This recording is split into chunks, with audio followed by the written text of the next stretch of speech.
Genius. If ever na hindi ka artista ngayon, ano yung sa tingin mong trabaho na ina-achieve mo or gusto mong ma-achieve dati nung nag-aaral ka pa lang? So talaga nagpiloto ever since. So for sure, I'm trying my best to pursue and finish aviation or panganganak.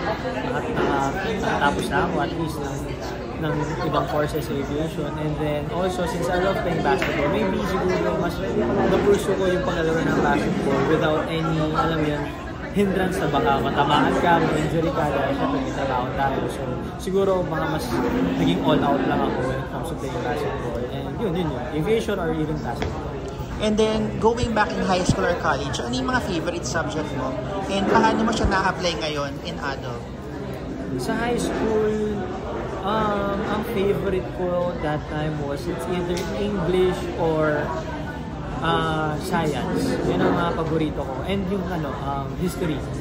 Sobrang paborito ang history. So kaya kapag may mga moments tayo dito sa bansa natin that, you know, involves politics or anything about history, medyo engage ako kasi mahilig ako sa history.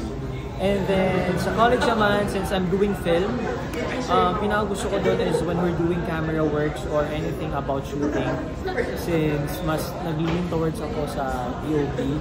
Kaya ngayon, nandun pa rin yung fire.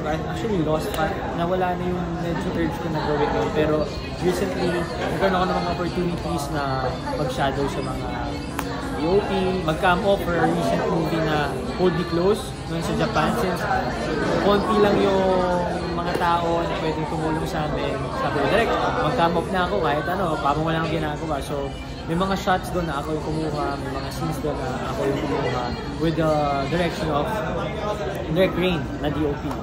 So, yeah, yun siguro yung mga paborito ko sa college. Nagagamit ko.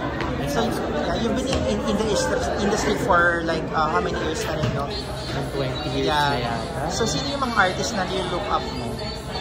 Syempre, acting-wise, wala tayong masabi.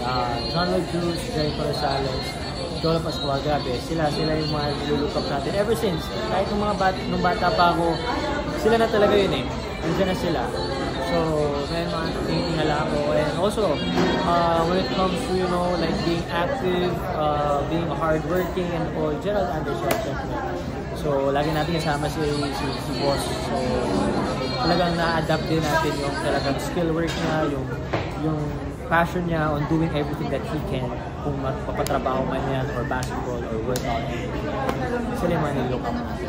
Ano yung kaibahan ng atake na gagawin mo dito sa Bad Genius compared sa mga nagawa mo ng series, movies before? Siyempre, before, all I did was more family drama or fantasy, like Superingo, Kung Fu Kids Fantasy, family drama, yung pamilya ko, and other, yung mga MMK, di ba? Yan lagi natin madalas ginagawa. So, ever since I came to Viva, doon na talaga nagbago medyo yung ginagawa ko. Nagkaroon na ng depth, lalo, ng maturity, yung roles na ginagawa ko.